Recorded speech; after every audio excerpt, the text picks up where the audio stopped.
નમસ્કાર. અમારી વિશેષ રજૂઆત ધર્મદ્રષ્ટિમાં હું ડૉક્ટર મોલી રાવલ આપ સૌનું હાર્દિક સ્વાગત કરું છું.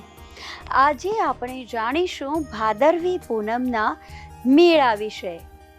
ભાદરવી પૂનમમાં બનાસકાંઠામાં આવેલા અંબાજીના મેળા વિશે, એના ઇતિહાસ વિશે અને પૂનમના શ્રાદ્ધ વિશે, જે ભાદરવા મહિનાના પ્રથમ શ્રાદ્ધથી શરૂઆત થાય છે. તો દર્શક મિત્રો, ચાલો શરૂ કરીએ. આજે વાત કરીએ આપણે બનાસકાંઠાના પ્રસિદ્ધ અંબાજીના શક્તિપીઠ અને ત્યાં લાગતા ભાદરવી પૂનમના મેળાના ઇતિહાસ અને માન્યતાઓ વિશે. તો ચાલો શરૂ કરીએ. અરવલ્લીની ગિરિમાળા વચ્ચે આવેલું તીર્થધામ અંબાજી 51 શક્તિપીઠોમાંનું એક છે. તંત્ર ચૂડામણીમાં આ 51 શક્તિપીઠોનો ઉલ્લેખ જોવા મળે છે. આ સર્વે શક્તિપીઠોમાં આરાસુરના અંબાજી ખાતે આવેલ શક્તિપીઠ પ્રાચીન શક્તિપીઠોમાં શિરમોર સમાન છે, કારણ કે અહીં માનું હૃદય પડ્યું હતું. અંબાજી માતાનું મૂળ મંદિર બેઠા ઘાટનું છે. વિશાળ મંડપ અને ગર્ભગૃહમાં માતાજીનો ગોખ છે. અહીં મૂર્તિના સ્થાને વિસા યંત્રની પૂજા થાય છે. આરસની તકતી ઉપર સુવર્ણ જડિત યંત્રને મુગટ તથા ચુંદડી સાથે સિંહ, વાઘ, હાથી, નંદી, ગરુડ જેવા વિવિધ વાહનો સાથે શણગાર કરવામાં આવે છે, જેથી માતાજીની મૂર્તિ હોવાનો ભાસ થાય છે. આ યંત્ર કુર્મ પૃષ્ઠવાળું સોનાનું છે અને યંત્રમાં 51 અક્ષર હોવાનું પ્રમાણ છે.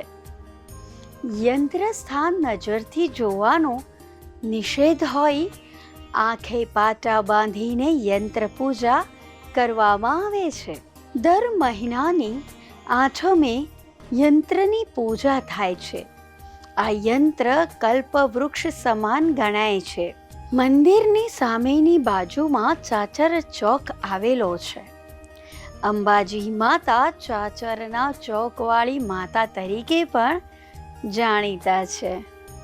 અહીં ચોકમાં હોમ અને હવન પણ કરાય છે. અંબાજી મંદિરમાં મા અંબાના સવાર, બપોર અને સાંજે 3 સ્વરૂપ હોય છે. માતાજીનું સવારનું સ્વરૂપ બાળ સ્વરૂપે દેખાય છે, મધ્યાહને યુવતી સ્વરૂપે દેખાય છે અને સાંજે વૃદ્ધા સ્વરૂપે દેખાય છે. માતાજીની 7 દિવસની સવારી અલગ અલગ હોય છે. રવિવારે વાઘ સવારી, તો સોમવારે નંદી સવારી, મંગળવારે સિંહ સવારી, બુધવારે ઊંચી સૂંઢના હાથીની સવારી જોવા મળે છે, તો ગુરુવારે ગરુડની સવારી હોય છે. શુક્રવારે હંસ સવારી હોય છે અને શનિવારે નીચી સૂંઢના હાથી ઐરાવતની સવારીમાં માં દ્રશ્યમાન થાય છે. 50 શક્તિપીઠોની વચ્ચે આવેલું ગબ્બર શક્તિપીઠ જ્યોત સ્વરૂપે હૃદયની જેમ ધબકે છે.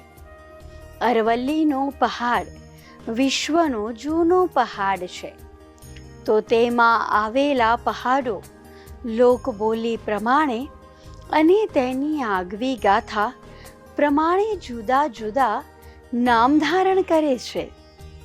આ પૈકીના એક પર્વતને આરાસુરનો પર્વત કહેવાય છે.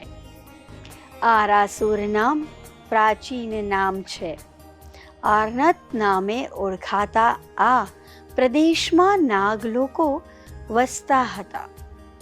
નાગ લોકો જગદંબાને માનતા હતા.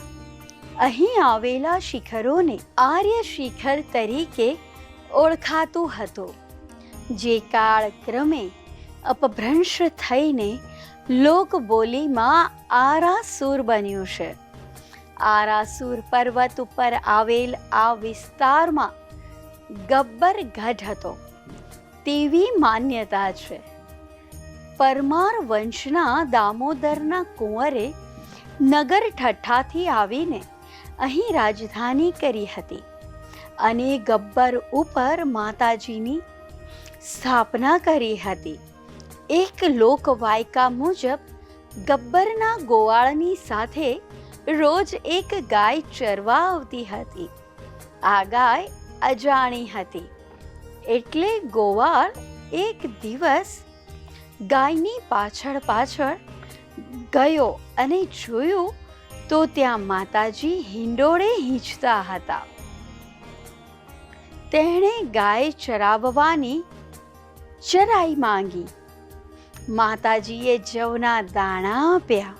ગોવાળે જવના દાણા મહેલની બહાર આવીને ફેંકી દીધા. ઘરે આવીને પછેડીમાં જોતા ચોંટી રહેલા જુવારના દાણા સોનાના બની ગયેલા. બીજે દિવસે ગાય ના આવી. ગોવાળ આ મહેલ જોવા બીજે દિવસે ગબ્બરમાં ગયો, પરંતુ ન મળ્યો. આથી માતાજીને પ્રાર્થના કરી ત્યાં નાનકડી ડેરી બનાવી. આ ગબ્બર ગઢ અંબાજીને પશ્ચિમે 4 કિલોમીટર દૂર આવેલ છે, જે માતાજીનું આદ્ય સ્થાનક ગણાય છે. તેના ઉપર ચડવા ઉતરવાના પગથિયા બનાવેલ છે અને ઉડન ખટોલાથી પણ વ્યવસ્થા જઈ શકાય છે. ચોતરફ પ્રદક્ષિણા કરી શકાય તે રીતે પગથિયાં આવેલા છે. ચોતરફ પ્રદક્ષિણા થાય તેવી પણ વ્યવસ્થા છે. વચ્ચે માતાજીનો હિંચકો આવેલો છે. હિંડોળાનો ઘણીવાર ભક્તોને કિચૂડ કિચૂડ એવો અવાજ પણ સંભળાય છે. ગબ્બર ઉપર આવેલા માતાજીના મંદિરમાં વર્ષોથી અખંડ દીપ પ્રજ્વલિત છે. માઈ ભક્તો માની જ્યોતમાં પૂરવા અખૂટ ઘી લાવ્યા જ કરે છે. આ અખંડ દીપ પ્રજ્વલ્યા જ કરે છે, જે અંબાજી મંદિરના પ્રાંગણમાંથી સ્પષ્ટ દેખી શકાય છે. આરાસુર ડુંગર અરવલ્લીના વિવિધ ડુંગરોની હારમાળામાં 480 મીટરની ઊંચાઈએ આવેલો છે. તે લગભગ 500 માઇલનો વિસ્તાર ધરાવે છે. અંબાજી શક્તિપીઠ 2 ભાગમાં વહેંચાયેલું છે. એક ગબ્બર અને 2 અંબાજી માતાનું મંદિર. હા મિત્રો, અંબાજી શક્તિપીઠમાં સતીના દેહના હૃદયનો ભાગ પડ્યો હતો એવું વર્ષોથી કિંવદંતી છે અને માનવામાં આવે છે. 51 શક્તિપીઠની આ આગવી ઓળખ મહાત્મ્ય છે. પોષી પૂનમ માતાજીનો પ્રાગટ્ય દિવસ તરીકે ભવ્ય રીતે ઉજવાય છે. આ દિવસે ગુજરાત અને આજુબાજુના રાજ્યોમાંથી પણ દર્શનાર્થીઓના સંઘ પગપાળા તેમજ વાહનો સાથે મોટી સંખ્યામાં ઉમટી પડે છે. ભાદરવી પૂનમના દિવસે અહીં મેળાનું આયોજન થાય છે. અંબાજી ગામ શણગાર સજે છે. આ દિવસે શતચંડી યજ્ઞ કરવામાં આવે છે અને માતાજીને 56 ભોગ ધરાવવામાં આવે છે. અંબાજી મંદિરનો વહીવટ આઝાદી પહેલા દાંતા રાજ્ય તરફથી થતો હતો. આઝાદી બાદ દાંતા રાજ્ય ગુજરાતમાં ભળી જતા 1985થી મંદિરના વહીવટ માટે શ્રી આરાસુરી અંબાજી માતા દેવસ્થાન ટ્રસ્ટ બનાવવામાં આવ્યું, જેના અધ્યક્ષ તરીકે બનાસકાંઠાના કલેક્ટરને નિયુક્ત કરાયા છે, જ્યારે વહીવટદાર તરીકે નાયબ કલેક્ટરની નિયુક્તિ કરાય છે. અંબાજી મંદિરમાં જગત જનની જગદંબાની આરતી મંદિરના ભટ્ટજી મહારાજ દ્વારા થાય છે. સ્નાનાદિ વિધિ બાદ આરતી કરવા પહોંચતા ભટ્ટજી મહારાજને અડવા પર નિષેધ છે. સાંજે મશાલચી દ્વારા મશાલ જગદંબાને અર્પણ કર્યા બાદ જ આરતી શરૂ થાય છે. દાંતા સ્ટેટના સમયથી સિદ્ધપુરના ભૂદેવો ભટ્ટજી પરિવારને આરતી અને પૂજા વિધિના હક મળેલ છે. સવારે મંગળા આરતી, સાંજે સાયમ આરતી, બપોરે મધ્યાહન આરતી થાય છે. વર્ષ દરમિયાન અખા ત્રીજથી અષાઢી બીજ સુધી 3 સમય આરતી કરવામાં આવે છે. આપણા ત્યાં જ્યારે ગરબાની શરૂઆત થાય ત્યારે હંમેશા નવરાત્રિમાં હોય કે જ્યારે પણ માતાની ભક્તિ કરતા હોય ત્યારે આ ગરબો ચોક્કસ ગાવામાં આવે છે. કુમકુમ કેરા પગલે મારી ગરબે રમવા આવ, કે માડી ઘણી ખમ્મા ખમ્મા, ચાચર કેરા ચોકે માડી ગરબે રમવા આવ, કે માડી તને ઘણી ખમ્મા ખમ્મા. આ માતાના આહ્વાનનું સ્વાગત છે. ભાદરવી પૂનમના મેળામાં ઘણા સંઘો પોતાની માનતા અને મન્નત પૂરી કરવા જાય છે. કોઈ સૂતા સૂતા જાય છે, કોઈ પગે લાગીને જાય છે, કોઈ શ્રદ્ધાથી નિર્જળા ઉપવાસ કરીને ચાલતા જાય છે. દરેકની શ્રદ્ધા અદમ્ય હોય છે, ઉત્સાહ અનેરો છે. એમાં પણ 52 ગજની ધજા ચઢાવવા તો જાણે માનવ મહેરામણ ઉમટી પડે છે. કેટલી શક્તિ હશે આ માના ભક્તિમાં. લોકોને ચમત્કાર આ માં જ આપે છે. અને ભાદરવી પૂનમના મેળાના દિવસે જ શ્રાદ્ધ પક્ષની શરૂઆત થઈ જાય છે. ભાદરવી પૂનમનું શ્રાદ્ધ એ પહેલું શ્રાદ્ધ ગણવામાં આવે છે અને ત્યારે પણ માં જગદંબાની હાજરી અપ્રતિમ છે. આપણે હવે શ્રાદ્ધનું મહાત્મા પણ જાણીએ. આ સૃષ્ટિ એટલે કે સંપૂર્ણ બ્રહ્માંડને 12 રાશિઓથી બાંધ્યું છે. તેમાં મેષ રાશિને સમગ્ર વિશ્વનું પ્રવેશ દ્વાર માનવામાં આવે છે અને તે જ પ્રમાણે મીન રાશિને મોક્ષનું દ્વાર માનવામાં આવે છે. આ મીન રાશિ બ્રહ્મલોક અને દેવલોક સાથે જોડાયેલી છે, જ્યારે કન્યા રાશિ પિતૃલોક અને ચંદ્રલોક સાથે જોડાયેલી છે. હવે ખગોળશાસ્ત્રના આધારે 15 જુલાઈ પછી સૂર્યદેવની દક્ષિણ યાત્રાની શરૂઆત થાય છે, જેને આપણે દક્ષિણાયનના સૂર્ય કહીએ છીએ. આ દક્ષિણાયનના સૂર્ય ધીમે ધીમે કન્યા રાશિ અને તુલા રાશિ તરફ લઈ જાય છે અને ત્યાં પિતૃલોકને જગાડે છે. આ દક્ષિણાયનના સૂર્યની યાત્રા 15 સપ્ટેમ્બર પછી કન્યા રાશિમાં પ્રવેશે છે. ત્યારે પાતાળ લોકમાં રહેલા પ્રેત યોનિને જાગૃત કરે છે. હવે સમજવાની વાત એ છે કે સંસારમાં મૃત આત્માની ગતિ 2 રીતે હોય છે. જેઓ સંત કક્ષાના અને પુણ્યશાળી જીવો હોય તેઓ મરણ ઉપરાંત દેવયાન તરફ ગતિ કરે છે, અર્થાત સ્વર્ગલોકમાં સ્થાન પામે છે, અને અતૃપ્ત આત્મા પ્રેતયાન તરફ ગતિ કરે છે. દેવયાનનો સીધો સંબંધ સૂર્ય સાથે હોય છે અને પ્રેતયાનનો સંબંધ ચંદ્ર સાથે હોય છે.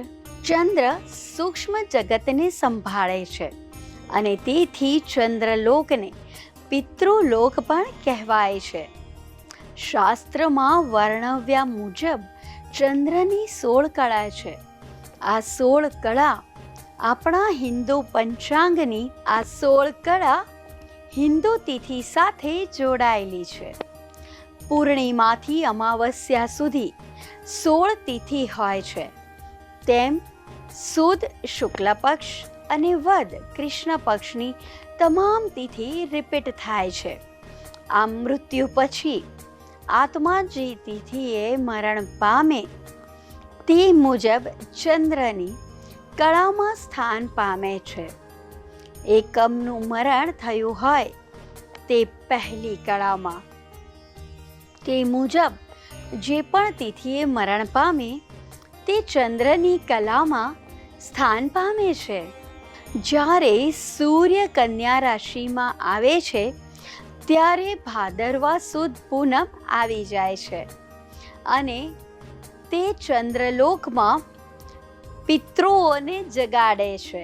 તે સમયે ચંદ્રની 15મી કળાના દ્વાર ઉઘડી જાય છે અને તેમાં રહેલા પિતૃ પૃથ્વી પરના તેમના સંબંધીને ત્યાં જઈ શકે તેવી વ્યવસ્થા કરવામાં આવી છે. આમ પૂનમથી પછી દરેક કળાના દ્વાર ખુલતા જાય છે અને તેમાં વસતા પિતૃઓ પોતપોતાના ઘરે આવવા શક્તિમાન બને છે. ચંદ્રનું આધિપત્ય દૂધ અને ખીરનું રહેલું હોવાથી શ્રાદ્ધ પક્ષમાં દૂધપાક કે ખીરનું મહત્વ વિશેષ હોય છે. આમ દરેક પિતૃ તેમના નજીકના સ્વજન પુત્ર કે પૌત્રના ઘરે આવે છે અને શ્રાદ્ધ પામી સંતૃપ્ત થાય છે અને આશીર્વાદ આપતા જાય છે અને તે પરિવાર કુટુંબની ઉન્નતિ કરે છે. જે પિતૃનું શ્રાદ્ધ કરવામાં નથી આવતું તે અતૃપ્ત અવસ્થામાં પાછા જાય છે અને મનોમન ઉદાસ બની જાય છે. તેનું વિપરીત પરિણામ કુટુંબને ભોગવવું પડતું હોય છે. આ અતૃપ્ત પિતૃ ફરી એકવાર અમાવસ્યાને દિવસે અચૂક પાછા પોતાના સ્વજનના ઘરે આવે છે, જેથી તેને આપણે સર્વ પિતૃ અમાવસ્યા કહીએ છીએ. આ દિવસે ભૂલ્યા ચૂક્યા દરેક પિતૃનું શ્રાદ્ધનો વિશેષ મહિમા છે અને તે દિવસે અનાયાસે બાકી રહેલા પિતૃઓને સંતૃપ્ત કરવાનો મોકો મળે છે. આથી દરેક પરિવારે શ્રાદ્ધ કરવું જ જોઈએ. તે દિવસે બ્રાહ્મણ, બહેન, દીકરી, જમાઈ અને ભાણેજોને જમાડી શક્તિ મુજબ દક્ષિણા આપવાથી અને કાગવાસ નાખવાથી પિતૃને પહોંચે છે. તો દર્શક મિત્રો, આપણે જાણ્યું કે ભાદરવી પૂનમનું માં અંબાનું મહત્વ, એનો ઇતિહાસ અને મેળો કેમ ભરાય છે તેનું મહત્વ, સાથે પૂનમના દિવસે જે શ્રાદ્ધ થાય છે તે શ્રાદ્ધનું પણ મહત્વ જાણ્યું. શ્રાદ્ધ કેમ નાખવામાં આવે છે, પિતૃઓને કેમ સાચવવા જોઈએ તેનું મહત્વ પણ જાણ્યું. તો દર્શક મિત્રો, આજે ધર્મ દ્રષ્ટિમાં આટલું જ. કાલે ફરીથી મળીશું નવી દ્રષ્ટિ અને નવા દ્રષ્ટાંત સાથે. ત્યાં સુધી મને રજા આપશો. નમસ્કાર.